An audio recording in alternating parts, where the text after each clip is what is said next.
What's happening, everybody? This is Ari and Costa from Trios International. It is a good day to be an Olympiacos fan. It is a really shitty day to be an AEK fan. Opap Clarina, our home away from home. Love it. Absolutely love it. Olympiacos wins 2-0. The game didn't matter to us because we've already clinched the title. But now we've caused a little bit of extra grief for AEK, which they deserve after the nonsense they pulled in the Karaiskaki last week. We're all happy. We're all smiles here today. Costa, how are you doing, buddy? Good. You set me up really well about being an AEK fan. I'm glad I'm not an AEK fan because if you're an AEK fan, man, I swear you're mentally scarred right now. Olympiacos being the first team to beat them in their new home, that wasn't enough. We went and won the first, we became the first Greek team to win a European Cup in their stadium. Now 6-0 this season. What is it now? 4 out of 5 wins this season. We've played them 5 times. They won that meaningless game in the cup. And it showed today, I think, too. Just they seem like a mentally scarred team whenever they come up against us. And that's bad for them, great for us. It really is. It really is. Before we get started and start actually talking about the game itself, don't forget, for those of you that are tuning in for the first time, if you like what you hear, hit that subscribe button. The community continues to grow literally every day. We love it. It's getting massive, especially over the course of this season and what's going on last season. We are taking the red and white to new heights. And for those of you that are in here now, hit that like button. It costs you nothing. It takes about 2 seconds of your time. We have already a few dozen of you jumping in here, and we only have 8 likes. So go ahead, guys, smash that like button. Help us out here. And you can also support us on Patreon. If you like the project, we do some great interviews with people usually that are outside of the realm of Olympiacos. It could be individuals that have done from fan channels across the way. We talk to journalists. We talk to everybody. We also do our scouting reports, which are on Patreon as well. If you want full access to that, we share the data on social media. But if you want some context to it, the scouting reports are really great ways for you to learn more about the players that are coming in. So check it out. You also can join the WhatsApp group. It's $1 a month. And let me tell you what, it is not only entertaining, but you will meet some friends for life. That I can assure you. So check out the WhatsApp group, $1 a month. It's a really great offer, really great deal. And you always have somebody to talk to about the red and white. And Costa, we have to do some congratulations before we move on to the game and talking about the game. Our women's volleyball won the treble. They won the Greek league title today, which means they completed the treble in volleyball. They won everything. So congratulations to the ladies. Absolutely dominant this season. And I don't know if you can do more than win a treble in a season. So they hit the peak. Fantastic for them. And that's 328 titles for the club now. I've lost count. All I know is that we're the #1 multi-sports club in the world. And it was said by somebody on EuroLeague TV the other day, and it became like a headline in some Greek media outlet that the EuroLeague TV presenter said that Olympiacos is the number one multi-sports club in the world. Yep. Is it 328? The Red Sea podcast, our friend Dennis there. 328 and counting. So there you go. See, so I guess I was right. Nice. Man, insane. This club is. Congrats to the women's team. Well done. Exactly. Now, moving on to the game, guys, there will be a poll going up. You can choose your man of the match. There's a few different options you'll be able to select from. For me, I think it's pretty easy, but we'll go on to that later. Olympiacos wins 2-0. It was not a great game, Costa. Nothing probably that you'll write home about. We were clinical with the few chances that we had. We'll say, well, with the couple of big chances that we had, AEK were not. Chouzouris was fantastic today. The only player for most of the game that I think actually cared about it today.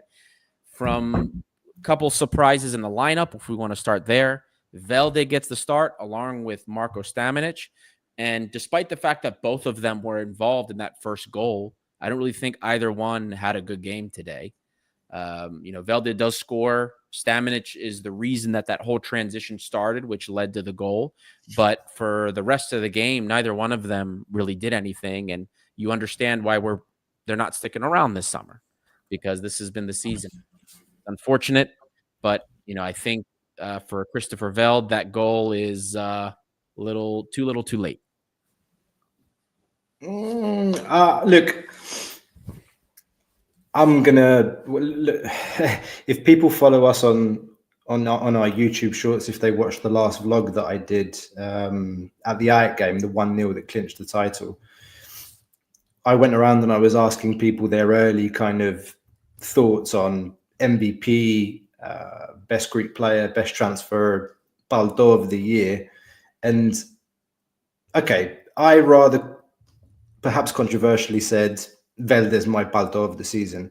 And I said that because, one, he came with a hefty transfer fee. Yes. And two, and this is probably more important, and I didn't mention it on the video, he created expectations for me in the summer. And I've been disappointed with the output during the season. And I think without looking at the numbers and his data, I think that could be fair. Yeah, I mean, he's come in and he hasn't lived up to the expectations. I remember seeing him during preseason. He was banging goals in for fun, putting out assists. I was at the Nottingham Forest game, the last friendly at the Karaiskaki before the season started, and just every time he got on the ball, he came on as a sub. He made something happen, and he just didn't reproduce that. Let's say it as it is. He has not reproduced half of what we saw during the preseason. So I think the other interpretation here is and you can correct me if I'm wrong, if you look at the data in terms of key passes, I think he's in the top 80, 80th percentile in the Greek Super League when it comes to key passes. So creating opportunities for goals. So his assist numbers aren't as high because El Kabi has missed over 24 big chances, I think, in the Greek Super League this season. Okay, it's not all down to him, but you get my meaning. So I don't know if it's too little too late for him. I don't know if he's gone next season. I agree with you that besides the goal today, it wasn't more than, let's say, a 7.5 out of 10. He's got a goal. He's won a yellow card. He looked feisty in the challenge. He's trying to do what the manager wants him to do to the best of his ability. And we know that he's not, his forte is not tracking back, defending, pressing, etc. Right. But I see that he tried to do that during the game today. So I appreciate the effort. Is it too little, too late? I don't know. There's still 2 games left of the regular season. There's the cup game, and the goal that he scores is typical of him. It's a curler from the left-hand side. First time he's got into the box, and he's finished that well. And those are the kinds of goals that he likes to score. So let's see whether it's too little, too late. Whether he's gone at the end of the season. Yet to be seen. So I will caveat what you said, because you are 100% correct. He actually is in that 80th percentile compared to the other attacking mids and wingers in the league when it comes to number of key passes, or at least key passes per 90 minutes when he's actually on the field. But then there's the other side of that. The other side of that is when you look at his expected assist value, it's not that high. It's a little bit lower.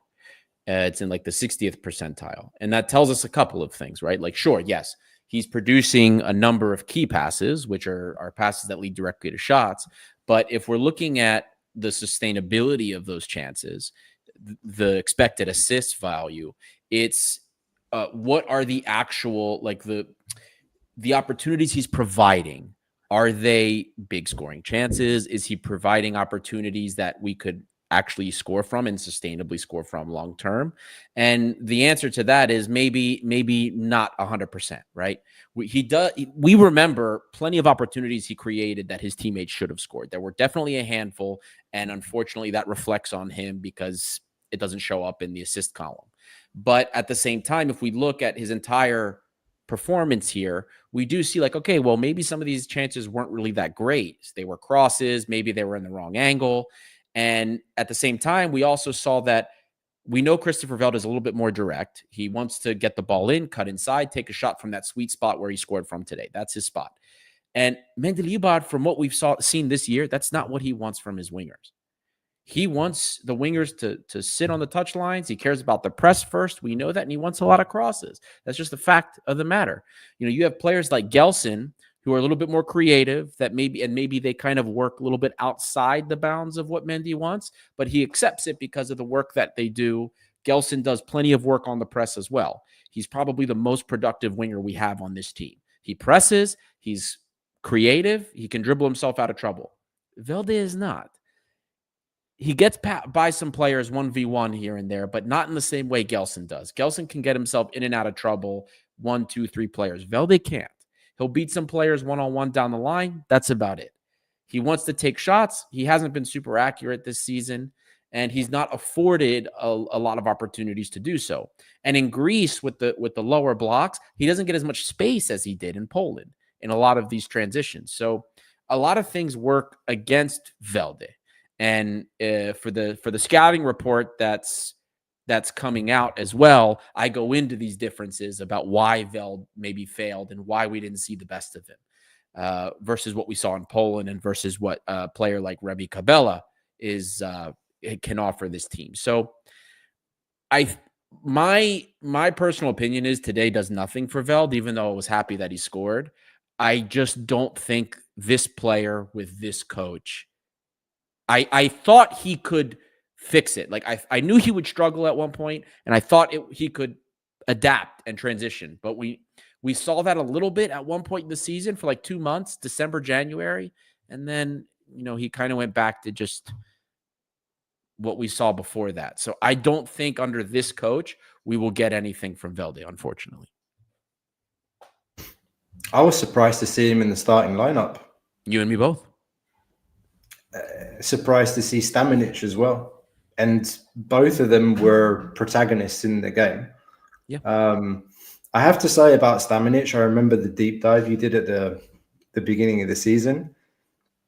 Not word for word, but just I remember we had some hopes for this player. We did speak with Inbom Juan as well. We got his opinion. He played with him at Red Star last season.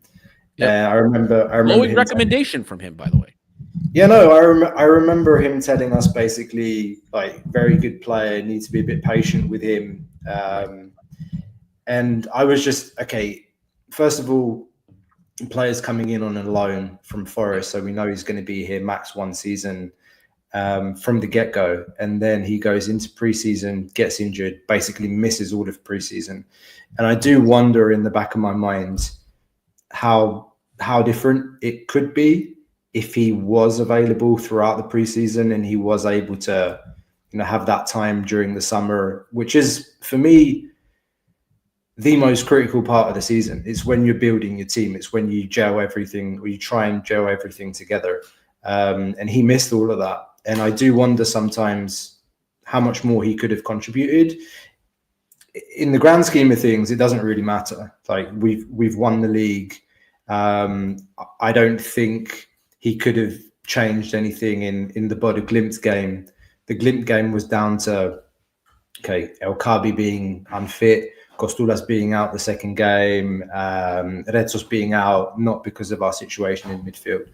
But I do have that question about Stamenic. And I think, what we saw from him on the goal was brilliant. He won that ball in midfield, like kind of dribbled his way between 3 players, played the nice quick pass into Gelson, and Gelson did what he's been doing the last couple of games down that right-hand side, playing the cross in from the right-hand side, and then first time finish from Velde. So, fair play to Stamenic. Played his part today in a game that seemed like a formality, but as much as a formality as it is in the sense that we've won the league, it's never a formality when you play a derby. It's never a formality when you go away to play AEK. So, fair play to him. He showed us something. I didn't expect to see him in the starting lineup. He did contribute something, so fair play. And Velde as well. Like, I mean, look, I didn't expect to see either of them until the end of the season. I think perhaps that was the expectation or anticipation from most Olympiacos fans, that those two players probably we wouldn't see them again.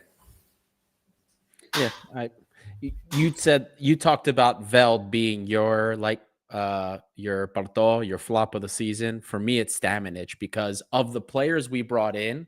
I remember I think I had said like he was a player that I expected based on what I saw in the scouting report.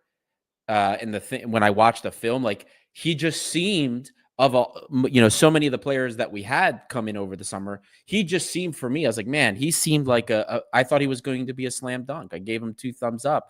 I saw his aggression. I mean, this guy was relentless in Serbia. He could play the ball really well, especially as you got forward. You had a player that could look when he was in distribution today, right? When he was getting the ball, a lot of nice one-touch pass and move. He has some talent, but I think part of me thinks, and I think we learned a lot too about Mendilibar's system this year, is that there's certain types of players that can operate with what Mendy wants, right? Stamenic might need a little bit more leeway. In Red Star, at Red Star, there's a lot less structure on the press than we have here. So it's a little bit more about possession there. He can kind of do what he wants. He can be more aggressive. The scheme is different. Under Mendilibar, it's very strict, and the priority here is completely different. And I don't think he could adjust to that. And a lot of players can't. I think a lot of these creative players, when you're asking them to do more defensive and focus more on where you are with respect to what the scheme is, you lose a little bit of the offensive part of it, if that makes sense. And I think we've learned a lot about Mendilibar today, or not just today, rather this season, about the system and really the types of players that we need to sit in the system. I think what we saw with Kostas Fortounis and Podence when Mendy was here kind of fixing things for half a season kind of fooled us a little bit into what really he wants. And this year, with a clean slate, with players he wanted, we saw what his preferences are. And he doesn't want a lot of he didn't seem to want more of the creative wingers. He wants a specific thing, when in reality, he needs to have some of these players like Fortounis, Podence, or Cabella that are much more versatile, that can do things on their own, even if he doesn't want it. You have these direct wingers. They're no good in this system. They're not. Every direct winger we've picked up has not been good here. Players in the midfield that are not and cannot keep up with the distance for the press trap fail in this system. Stamenic, for that reason, failed in this system. It's all about the player's ability to do things on the back end of the ball if they're going to work in the system. Can you play it out quickly? Are you able to get the ball out to the wings quickly? Are you able to advance quickly and recover for the counter press? That's what the system is about. And I think we really underestimated how important that was last season because of certain players that we had.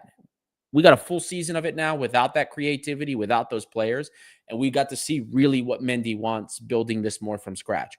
So I'm hoping the club learned that lesson. I think getting a player like Remy Cabella is a good start. But we will see as the summer progresses the types of players that we bring in, because now we know really what he wants and what works in this system, what you have to have. So we'll see what happens. It's a shame because I had really high hopes for Stamenic, and compared to the hopes I had for other players, that makes him my flop of the season. If I had higher hopes for Velde, if I didn't think he was going to struggle early, maybe he would be it. But because I expected him to struggle early, I can't say he's so much as of a flop for me. Oh, you're muted, Costa. The best thing I heard from one of the fans outside the stadium when I was there for AEK, our patron, Hussein, shout out Hussein. I asked him, who's your MVP? I think he goes, Georgios, because of his consistency. And then at the end, I asked him, okay, who's your coat of the season, Balto of the season? He says Stamenic because of his consistency as well. So, yeah, that was hysterical. Was key. that killed me. Can I just show an image? Like, I don't know about you, but when I Yeah. saw this at the end of the game, it gave me some satisfaction. It was just like 86th minute, and all of gate 21, like the organized, like the ultras of AEK have gone. Yep. Like they've left the stadium. Like the stadium's just emptying before the game's finished.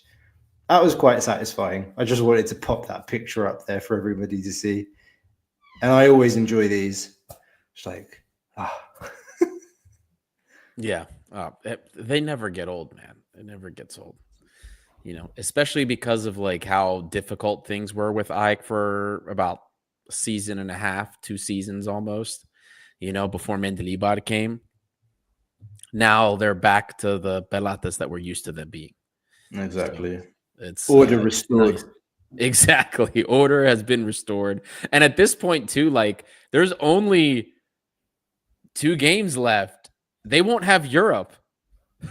They're in 4th. They're 4th now. Yeah. I mean, they're in 4th. There's a chance they don't get Europe. Their team is so shambolic this season. Like they've swapped. I mean, their system was so pivotal, like with playing Levi Garcia up front. Everything was about like the intensity of their press. And now they're playing up front with Franzi Piero. It's like, what are you guys doing, man? Like bringing in Eric Lamela, this Pereira. Anyway, let's go to some of the comments here. I thought this one was quite interesting from Aris Ban. Yeah. It says the Polish league is being torn apart by Chouzouris. Vinagre is one of the best players in the league last season. Nahuel was among the standout performance. I'd avoid buying from there. Yeah. What else have we got? GS says if you want a winger with absolute double resale potential, it's Mastantuono from River Plate. All I read there was Masturuono something. He's 17 and he just carved up Boca this morning. Been running rings around players in Argentina. We won't be able to touch that guy. I'm going to be honest with you. I don't know him. Never seen him play. Socrates Nick, I think this is a new subscriber. Welcome, Socrates. Papakanellos, or as I call him, Papa Cinnamon, needs to adapt better and work on his physicality to get to the first team. He is a baller, but he has to be tactically consistent with Mendilibar because otherwise he's not going to play. No, Socrates is right, man. He's right. I mean, look, we've talked about this, not just here. We've talked about this in the WhatsApp group. We've talked about this on previous shows of the players that are coming up, right? Forget Mouzakitis and Kostulas right now because they're already part of the first team. I consider them first teamers. Of the upcoming crop of U19, maybe Papakanellos is part of last year too, but whatever. Of the players that we could pick to promote from the U19, Papakanellos is the most talented. I don't think that's a stretch. But he clearly has some discipline issues. Whether it's, I'm not saying like the kid gets in trouble. I meant on-field discipline issues. Keeping the tactics. And we saw this. If you guys watched the youth league games with Papakanellos, like he just kind of does his own thing because he knows he's good with the ball. And he is like, we're not going to say he's not talented. Against Red Bull, the only positive things we did offensively was when he got the ball down the left side and he was dribbling past a couple of defenders. He is a talented kid, but the problem is unless he starts doing the tactical part of it, unless he starts doing the work behind the ball, Mendilibar will never pick him. That's the truth. My hot take for this summer is one of these 2 players will be promoted to the first team. Papakanellos or Pnevmonidis.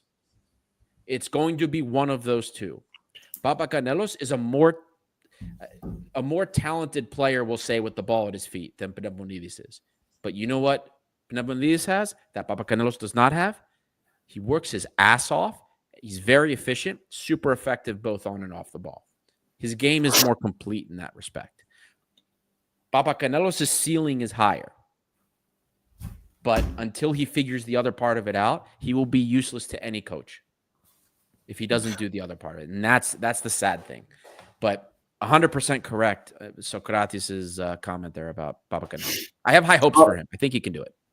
I'll go one further than you. So my hot take is Pnevmonidis will be in the team and Papakanellos won't. Papakanellos will get loaned this summer. You don't think he'd stay for the B team? I think the B team's a whole. I would. Okay. What can Papakanellos do to improve himself in the B team, playing in the second division in Greece? I think you're probably right. I think it was valuable for Kostoulas as a 16-year-old at the time, playing against grown men, getting knocked about, and you see it now, man. Like, the kid's 17 and he's so strong. He's not afraid. I think that did help him. He got a couple of goals playing with the B team, but for a player like Papakanellos with that talent, having played against, the best of the best at his age group in the youth league last season and again this season, I don't think he has anything. I don't think he has anything to gain playing in Olympiacos B next season. Papakanellos needs a loan. The reason that Pnevmonidis is likelier to succeed, you alluded to it, and maybe I'll say it more directly. He does what the manager wants. Exactly. We've been talking about he doesn't want that silky, creative midfielder. Every club, every team needs those profiles, but the type of winger that he wants is the direct winger that will contribute offensively and defensively, that will get back to press, that will play direct down the line. It's basically a bit like Gelson on the other wing. Yep. Maybe it's not an obvious comparison, but Gelson gets the ball and he puts his head down and he's gone. And Pnevmonidis has that lower center of gravity as well. He's very fast. I think he's had one of the top speeds in the youth league this season as well. Statistically, scored almost 40 kilometers an hour. It's insane. And he's scored quite a few goals. So I would not be surprised. I was so sure about Mouzakitis at the beginning of the season. We were talking last summer after a couple of preseason games, and I think I told you this guy's going to be for sure in the first team. And I think I even said first game of the season he's in the starting 11. He wasn't.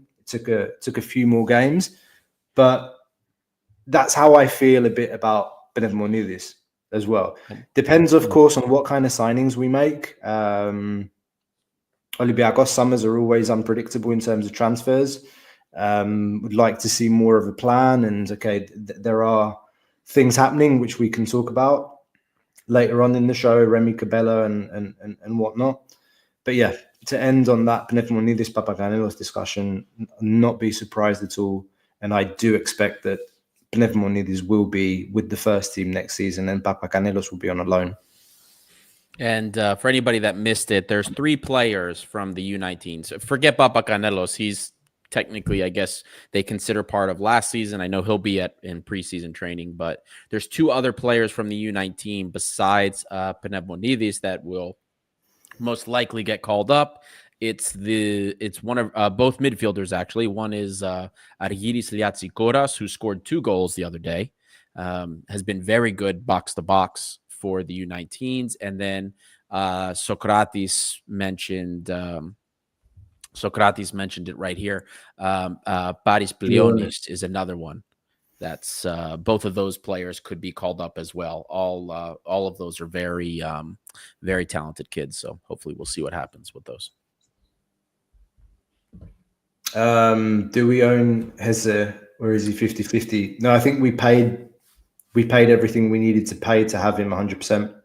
Yeah, it was initially we had 80%, but then last year we had paid, or at the end of the season last season or something like that, we had paid to buy his rights entirely. So we own him.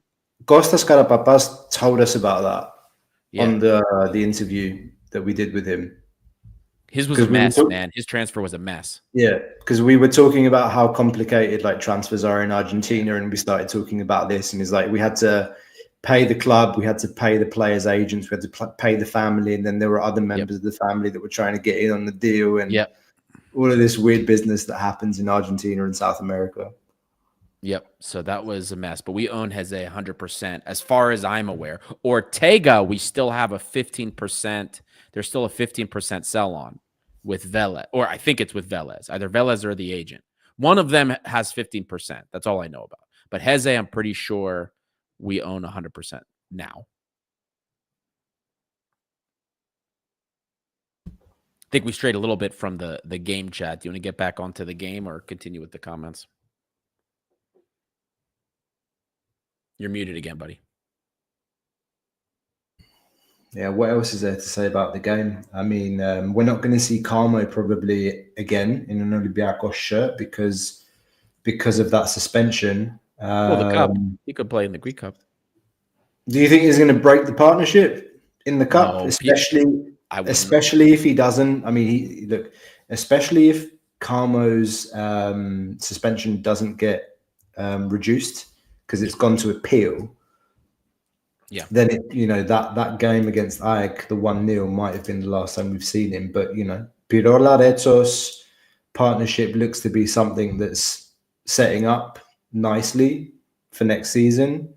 I remember again earlier in the season, you and I were talking about Pirola and thinking this guy looks better than Carmo right now. Back then we were talking People about got mad at us too. Remember? Yeah. People were pissed. They were mad. Like, how can you say that? Carmo's so much better. It's like, dude, like, I get it. Carmo has way more potential. I understand that, like, especially the way he plays the ball. But Pirola's like that early ball, that Madalos ball early in the game today, where he hits it through, and was it Koita or Adebayo that he hits through early? Anyway, and Pirola puts his body in front of Odubajo, I think that's who it was, and diffuses the whole situation. Odubajo's faster than Pirola, but he just knew how to use his body to get himself in the way so that he could just stop that. That was a dangerous, very dangerous situation earlier on that Pirola diffused. Like, that's what he does, man. And Carmo can't do. Carmo's positioning has been not good, and he gets beaten on the ground a lot. Pirola does not get beaten on the ground. I just think he's a better defender. He is. He's been better. Even in the end this year, he's been better. In the most simplistic terms, like, I just think he's a better defender.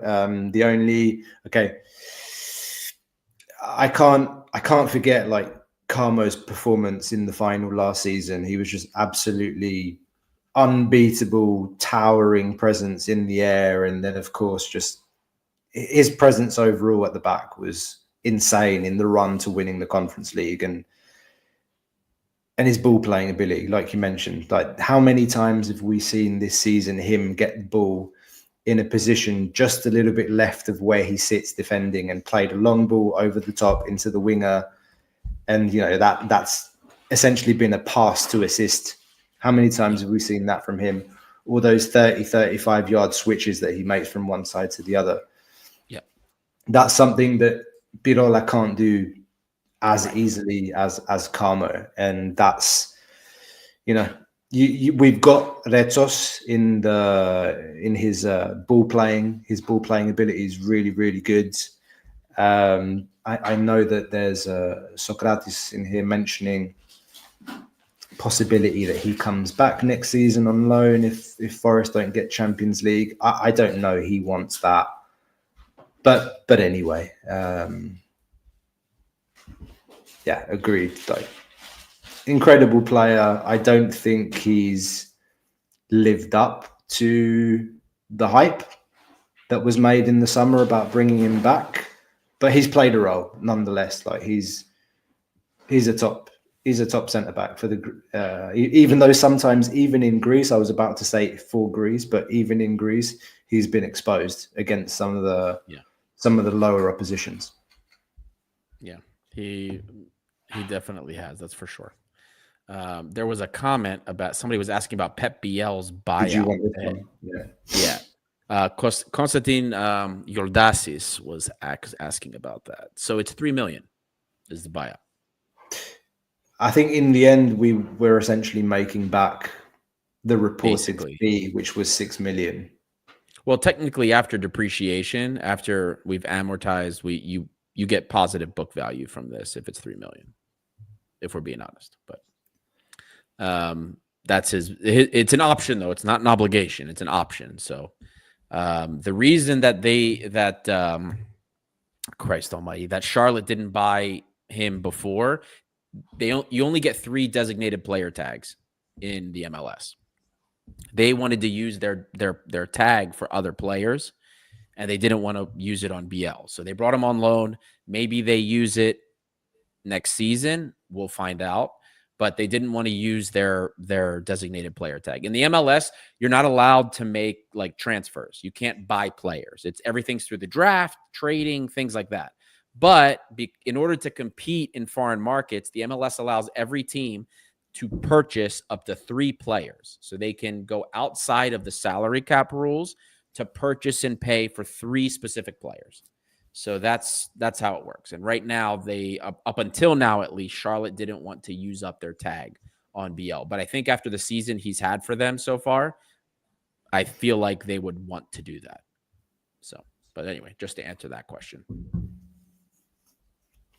Do you want to do man of the match for the game and we can move on?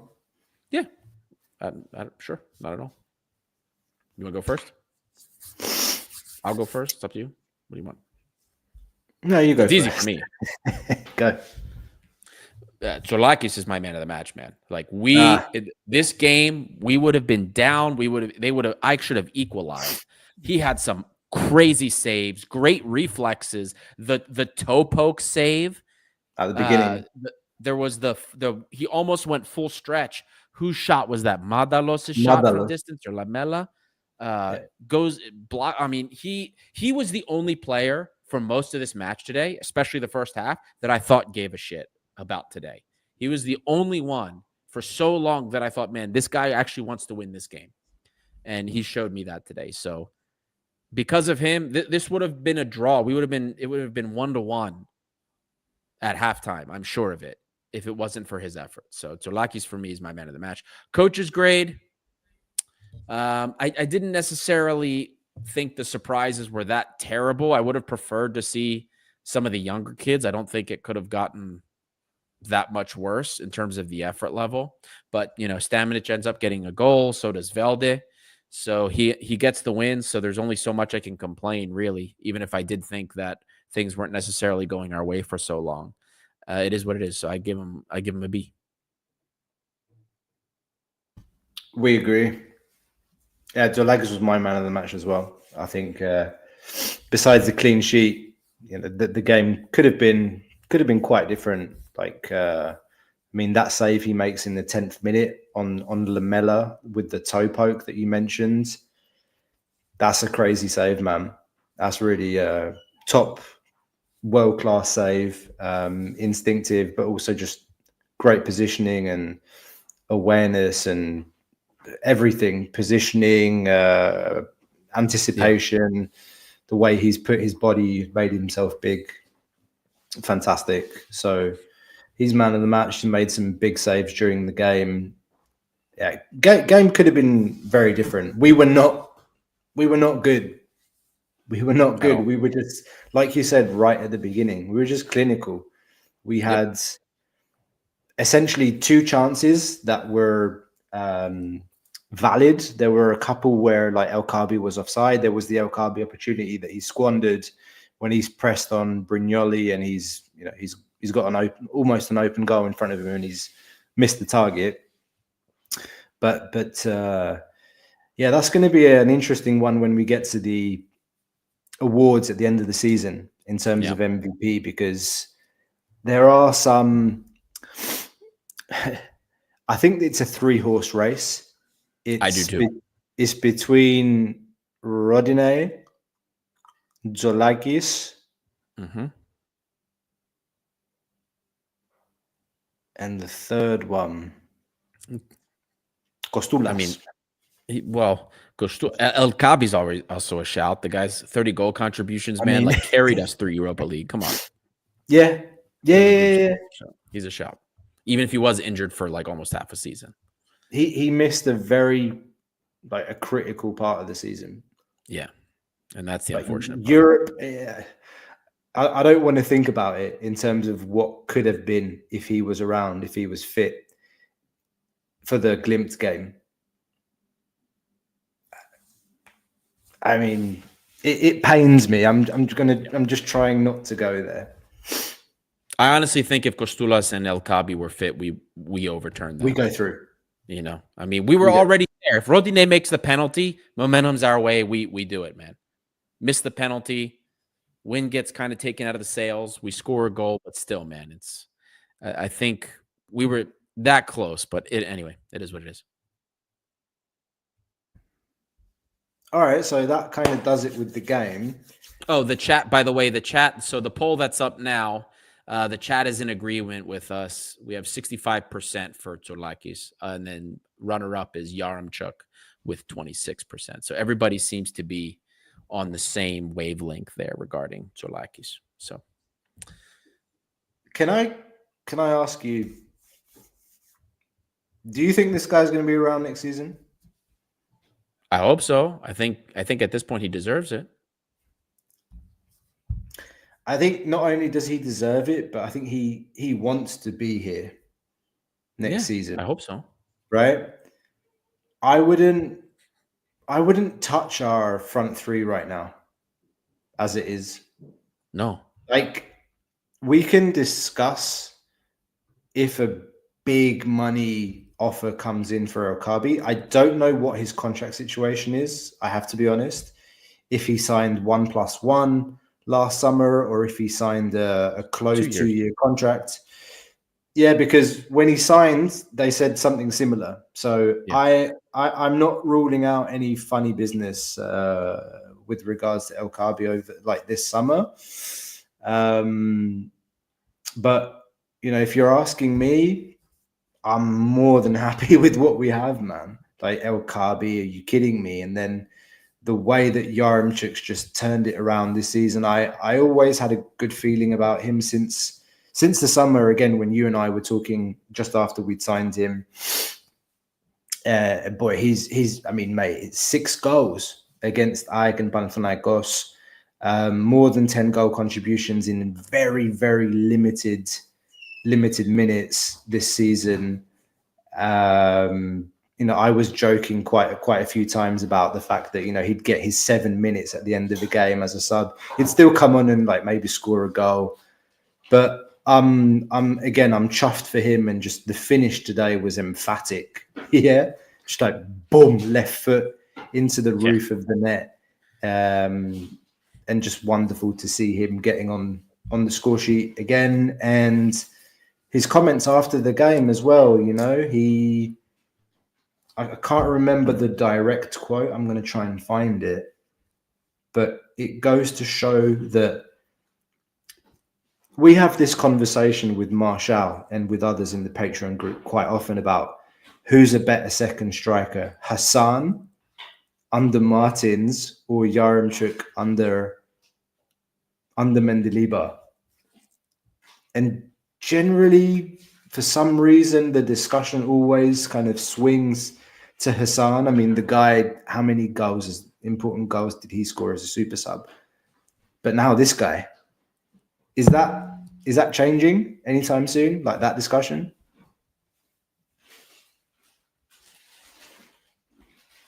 Right now, he's the perfect second striker. That's what I'm trying to say.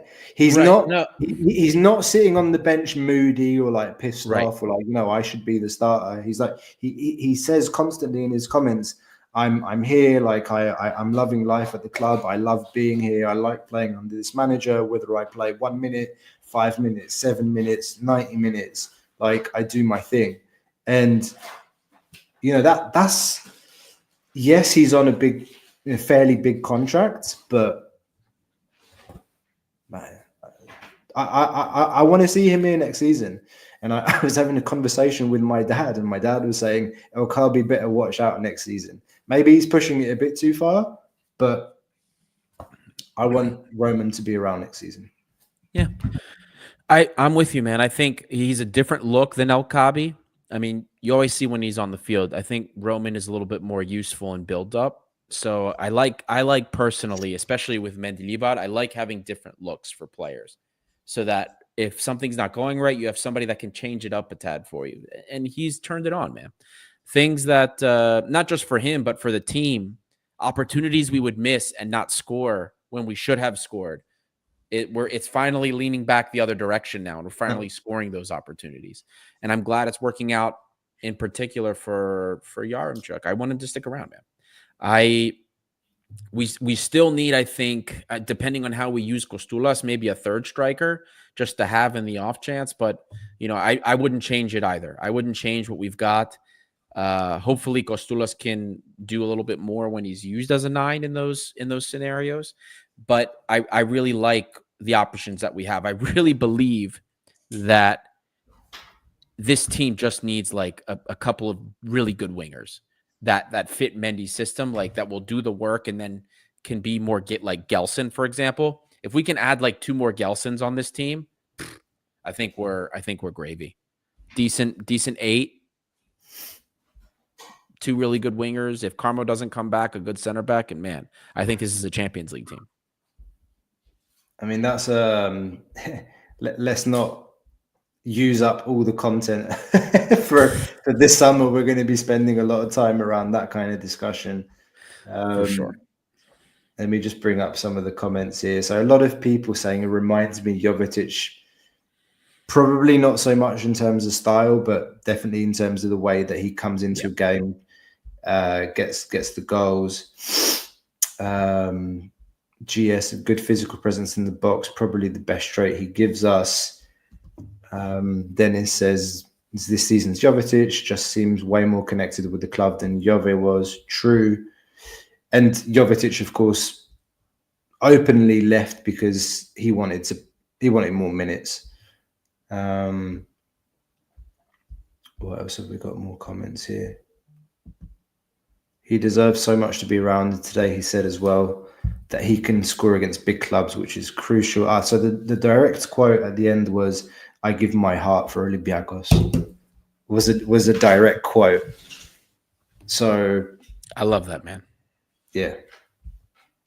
Big props to this guy, and again, not forgetting his broader situation as a Ukrainian and everything that's going on in his country. So it's great to see, like, for a journeyman player that he's settled in Greece. He was very vocal about that in January when the bid from Venezia came in. Is like, no, I want to stay here, and Mendilibar kept him here.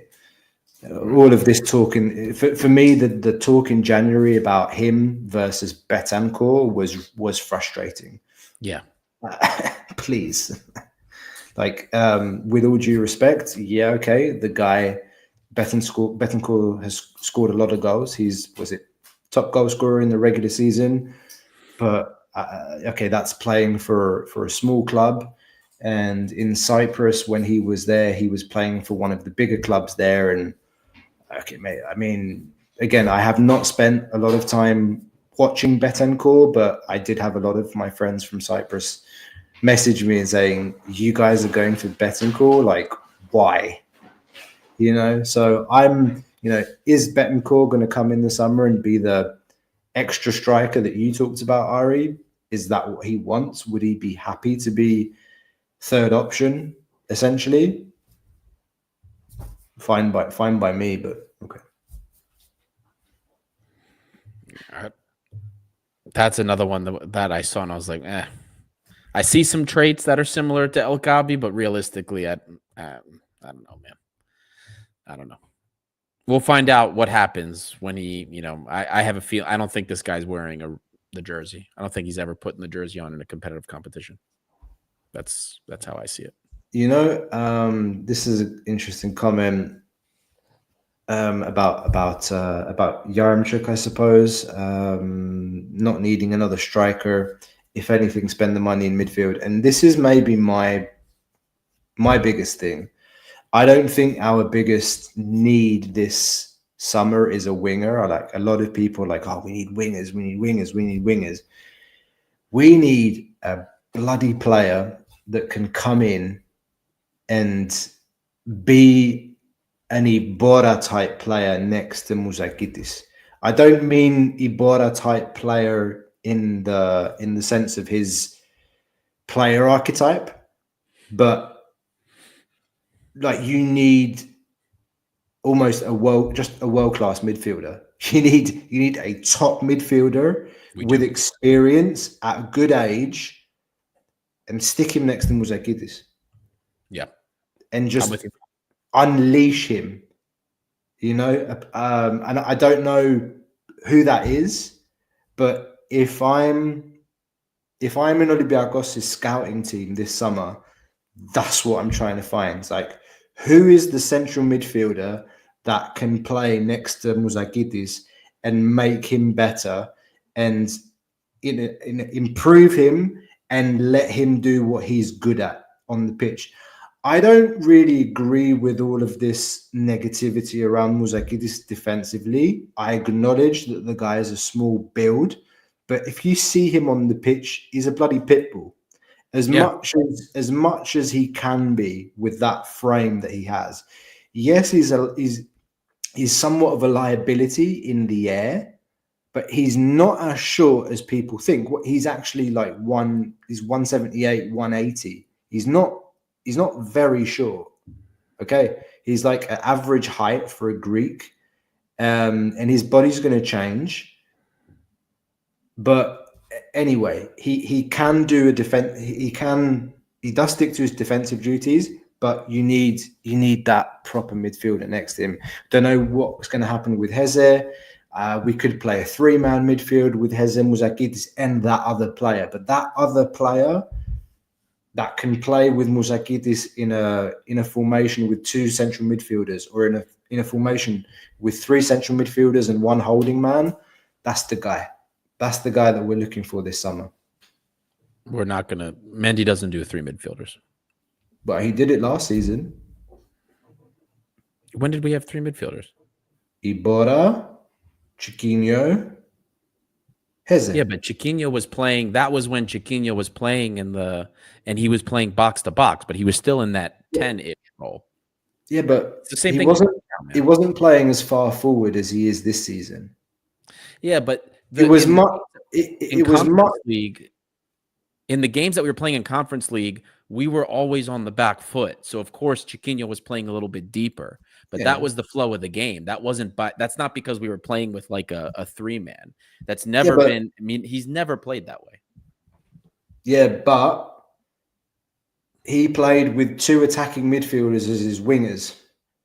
He didn't have natural wingers. That's true. Yeah. And when we were defending, Ibora was playing almost like Katsouranis was for the Euro 2004 Greece team. Yes. He was playing as an extra defender, a body like in between the centre-backs or just in front of them. How many times did we see Ibora last season, like in the semis against Villa and in the final, kind of, celebrating a tackle like he'd scored a goal? And we were all loving it. I'm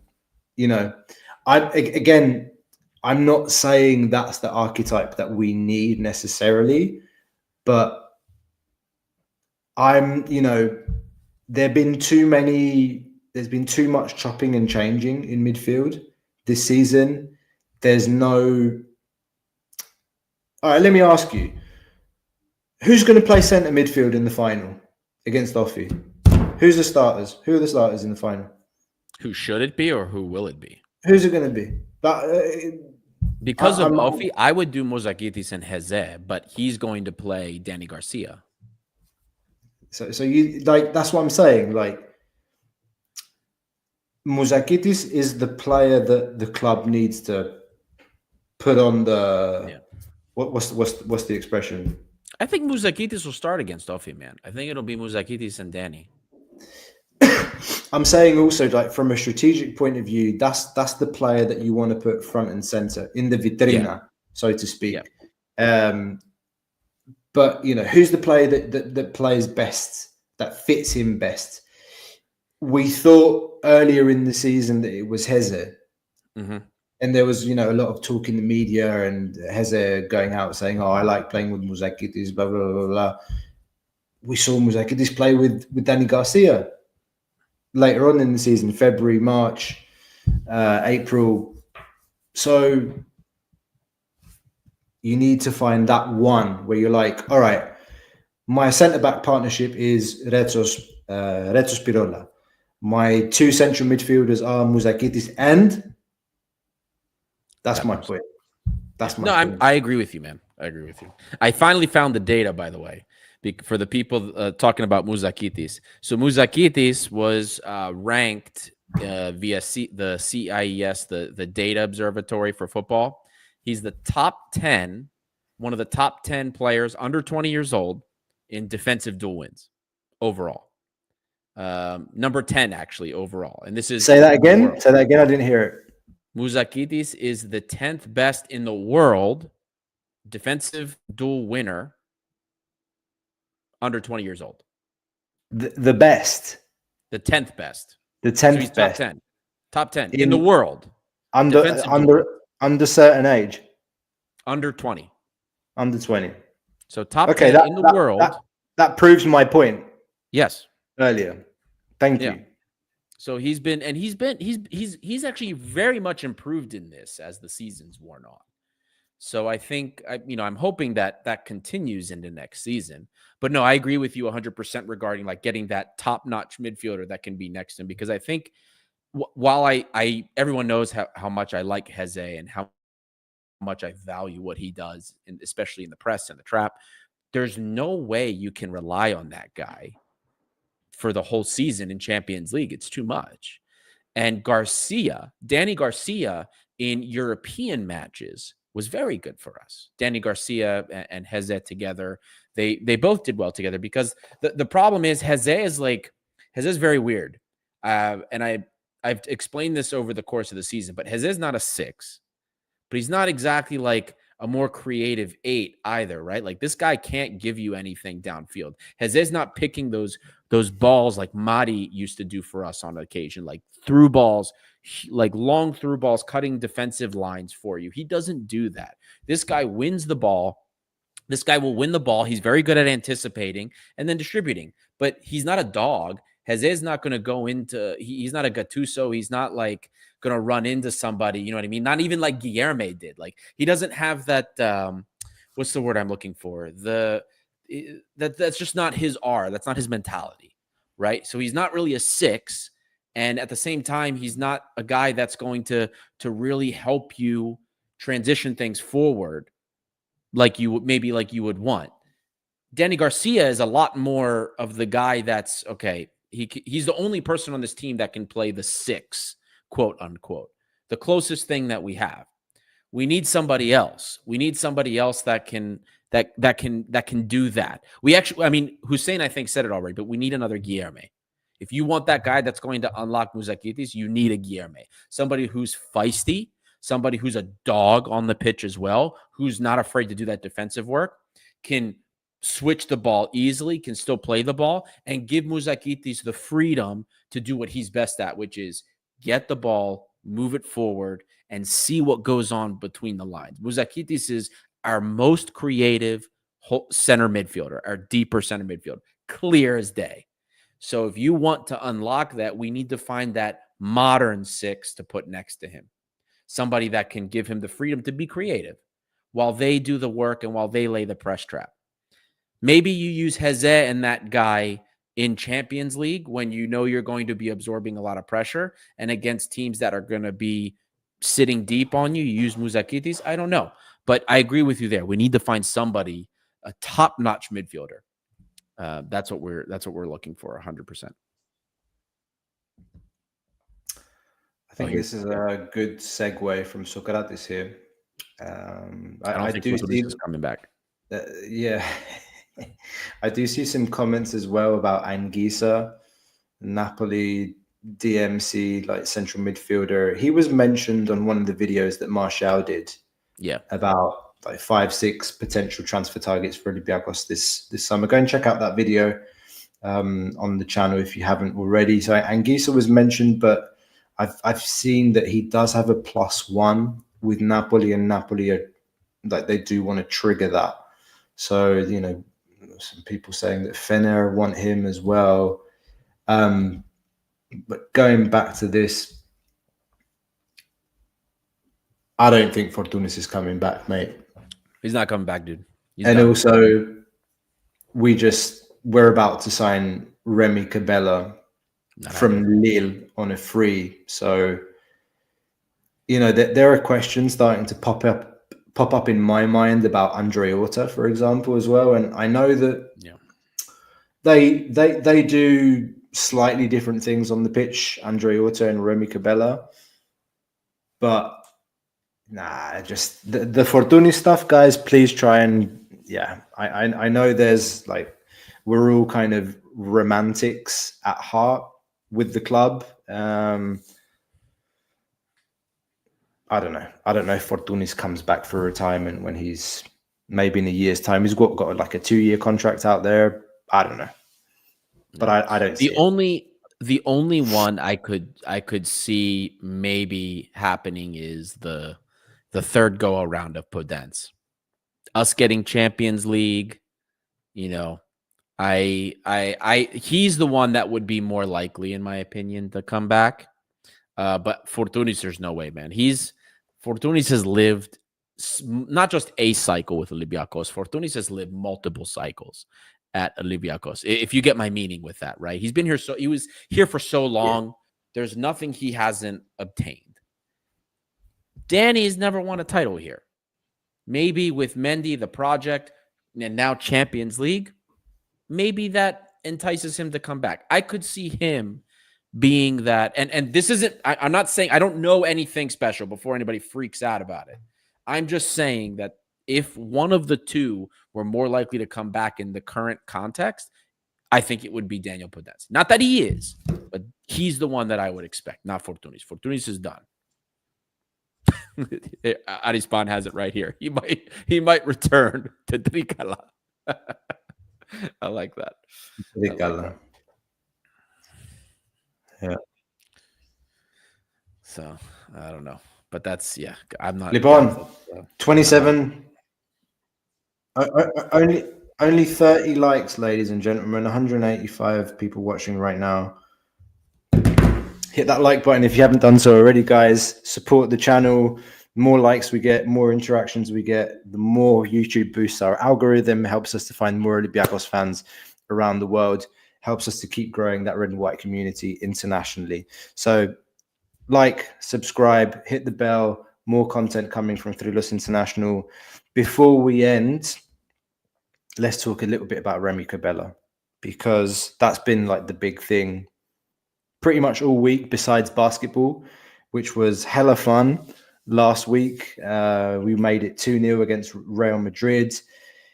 Game 1 was pretty easy, to be fair. Second game was typical Olympiacos heart attack stuff. Shitty first half, really poor first quarter. I think we hit, 9 out of 26 or 9 out of 26 three-point attempts. But I do hope, just on the basketball point, I do hope that on Tuesday we finish the series 3-0. We finish with a sweep, and I do hope that the series does not come back to Piraeus. I hope that we finish the job next week, very likely we'll be meeting Vasilis Spanoulis' Monaco in the semi-finals of the Final Four if we get there. Touch wood, let's finish the job next week, get it done. Let's go for that 3-0 against Madrid. If you do want more basketball, then you need to badger Dimitris to get on it. Can't make any promises on basketball content right now. We're doing the best we can. Back to Cabella. I see the comments flying in. Our opinions. A lot of questions about him. Guys, there will be a scouting report. It's on Patreon. We've already put some of the data out there about him. But I do want to say there's something that we should say to everybody, right? Because the big complaint when people saw Cabella's name is always 35 years old. We're not I got so many DMs. We're not a Gerocomio. Why are we doing this again? 35 years old. And everyone keeps talking about Willian. We're doing this thing. We did it with Willian. Two completely different things. Willian was a disappointment, a huge disappointment, but it was also a big disappointment because he was making the largest wage in Greece. He was getting paid like 4 million gross, I think, or whatever it was. He was making the biggest wage in Greece, more than Anthony Martial. So this is a way, way lower risk. He's going to make what, 700K, maybe 800K if we pay him more than Lille. He's not going to make a lot of money. He's not coming in to be a day in and day out starter. He is coming in to be a veteran with Champions League experience. The guy played 7 games. He played 7 Champions League games this year. He played a lot of minutes of Champions League ball. We put the stats for you guys to see. He averaged almost 45 minutes a game, 43, like a little over 43 minutes. And in that time, in his time on the field, he would cover almost 5 kilometers, which is the best. The person that would cover the most distance in Champions League was Joshua Kimmich. Joshua Kimmich would run over 10 kilometers a match, and he played almost the entire time. But if you took his time and you normalized it to the time that Remy Cabella was on the field, Joshua Kimmich is running just like 5.02 kilometers in that same time that Cabella's running 4.77. There's not a huge difference there. At 35 years old, Remy Cabella's in shape. He's fit. He can do that work. People complained about having somebody that was creative that could do something from nothing. Well, that's what you get with Cabella. I don't like saying he's a Valbuena 2.0 because the profile is different, but that's what you get. This is a guy that'll come on, play 20, 30, maybe 40 minutes when you need him to do something for you, to mix it up. That is a profile we've been missing. You're not paying a lot for him, and there's other players we're looking for. I doubt the club is looking for 5 players this summer that are all 35 years old. If that's the case, then you have something to worry about. But adding this guy to some other very good transfers, especially that are a lot that are younger, he's a great pickup to have. I'll elaborate more in the scouting report, but if your only concern is that he's 35 years old and he can't run under Mendy, I think that you are stressing out a little bit too much. He's not here to be a starter. He is here to come in and do a job for us when called upon. And for that time that he'll be on the pitch, I think he can do it, personally. So there are 2 things that you should do when this live stream is finished. 1, go to our Patreon. There's a link in the description below. You can sign up to our Patreon and you get full access to the scout reports, Ari's deep dives. Ari does an amazing job every summer looking and waiting what transfers come in, and his scout reports are infamous. Some of the previous ones are still on our YouTube channel. Those are on Patreon now, exclusive to those members that do sign up and support us on Patreon.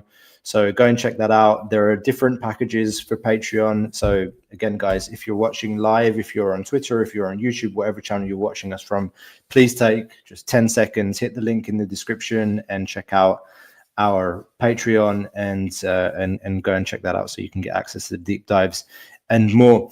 Second thing you should do for free, you can just go to Instagram and have a look at some of the posts we've put up recently about Cabella. Ari mentioned one about distance covered, and there's also another one with a radar plot comparing him to the equivalent attacking midfielder and wingers in Greece. And some of the stats that popped out for me were his passing accuracy, and you could say, okay, passing accuracy means that he just plays the ball laterally, plays the ball safe.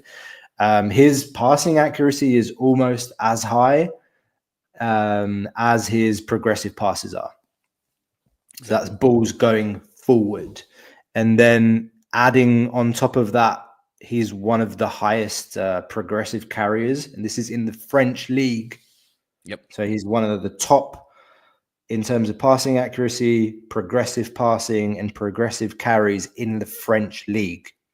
Okay, at 35, albeit. So those stats for me are impressive. And okay, we know the player, and yes, he's 35. And guys, another thing to recall is it's very good that we're doing this early.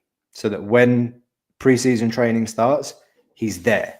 He's not coming on 30th of August. He's not coming on in September like Willian did. So the comparisons with Willian are completely off. Okay. It's different. And in the meantime, again, there's a description. There's a link in the description to Martial's video reacting to the news about Cabella, so you can get a little bit of insights from Martial. Martial is one of our co-hosts. For those of you that are new, he is French. He lives in France. He follows French football for a living, so his opinion counts on this topic. So I would suggest you go and check that out as well. And then, of course, there'll be more from Ari when Scout reports up on Patreon. Yep. And as always, you guys can always ask. Plenty of you will DM me asking questions, so feel free to do so. I have no problem talking to you more about it. I'm on all over the place: Facebook, Instagram, and Twitter. There was a question also as well from Socrates about, did Olympiacos gain fans worldwide after the Conference League? I think for sure we did, and that's a big conversation that we can have. Maybe for another podcast, Socrates, but for sure. And then of course we see that there is a big Olympiacos following around the world. Hello to George Golitsas from Sydney, just tuning in now. Good morning, mate. I think that's all we've got for tonight, Ari, right? That's it. Nothing else. Thank you, everybody, for tuning in. We have, was there an announcement for this week, Costa? We do have, again, Patreon. We have some interviews coming up. There's some really fun interviews coming up for Patreon, guys. We're talking to media personalities. We have interviews in the transfer realm as well. We've talked to scouts, so check that out. So interviews coming, the scouting reports coming, a lot of great stuff. And then there's a giveaway that just ended. There's more giveaways coming up. So check out, make sure you follow us on Instagram for the giveaways, especially because all of the giveaways, while we share them on other platforms too, they're on Instagram. So you do have to go on Instagram for those. So yeah, thank you guys for tuning in. If you don't subscribe already, make sure you do. Oh, Costa's got one more. One more. If you like this shirt, you can go and check it out at Ballers Land Clothing. Ballers, if you're a baller, Ballers Land Instagram page. Go and check out their website. They have really nice shirts like this one with Giovanni. It says, I think it's the Thanelakis commentary. Αυτά τα κάνει ο Giovanni και πριν από 30 χρόνια ο Pelé. The infamous commentary. It's a really nice shirt, nice quality. Go and check those out. Shameless plug for my friends over at Ballers Land. All right, guys. Thank you all so much for tuning in. This is Theodros International, by the fans, for the fans, and we'll see you all next time.